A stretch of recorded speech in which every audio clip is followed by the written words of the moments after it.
Hello welcome කියලා සාදරයෙන් මම ඔයාලව පිළිගන්නවා. ඉතින් අදගෙන ආපු ලොග් එක යශෝදරා මහා සෑය වැඳ පුදා ගන්න යන්න තියෙන ව්ලොග් එකක් තමයි අද මම ඔයාලත් එක්ක ෂෙයා කරගන්නේ. ඉතින් මම ඉන්නේ ගෙදර නෙමෙයි, මම ඉන්නේ අපේ නැදවෙන අක්ක කෙනෙක්ගේ ගෙදරක. එහෙ ඉන්නවා අයියයි මමයි නංගි අපේ අම්මයි මමයි තමා මේ ගමන යන්න හදන්නේ. ඉතින් අපි බලමු අද vlog එකේ ඉස්සරහට මොකද වෙන්නේ කියලා. ඇත්තටම කිව්වොත් ළමයි මෙහෙට හොඳටම වහිනවා. අපේ පැතිවලට වහින්න නැතුණාට මෙහෙට වහිනවා.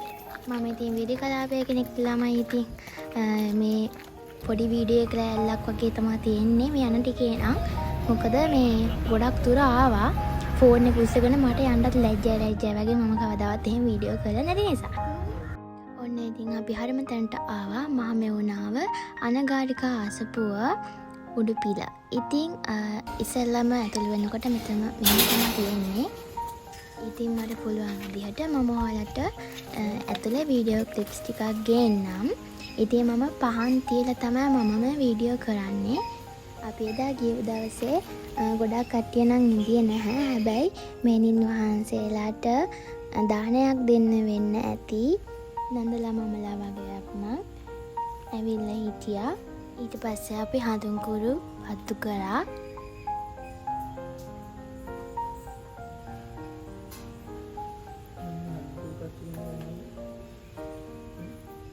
තියෙනවා.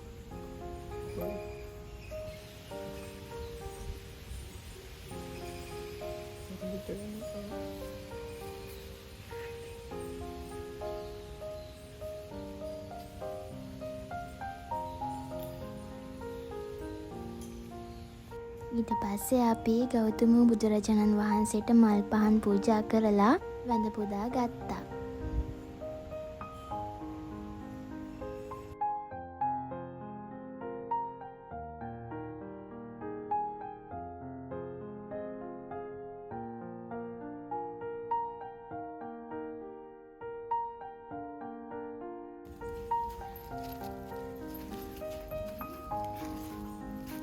ඊට පස්සේ අපි ප්‍රාර්ථනා බෝධිය ගාවට ගියා.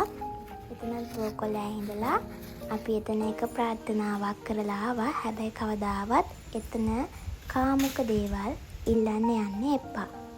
ඉතින් දැන් අපි යශෝදරා මහරහත් තෙරණිය වන්දනාමාන කරලා අදාළ ගාථා පාඨය කියලා අපි පොඩ්ඩක් එතනට වෙලා ඉන්දියා.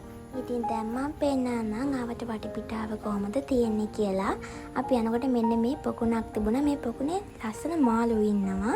තව ඇතුළට යන්න පුළුවන්. හැබැයි මෙහෙණින් වහන්සේලා ඉන්න තැන එතන දානයක් දෙනවා මං හිතන්නේ. ඒ නිසා එතනට අපි ගියේ නැහැ. ඉතින් මේ තියෙන වටපිටාව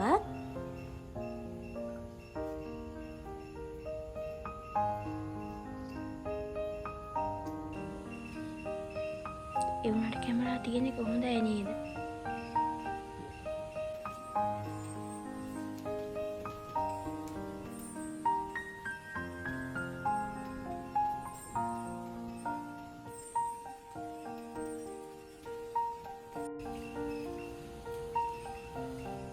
ඉතින් මෙන්න මෙතනින් පොත් ගන්න පුළුවන්.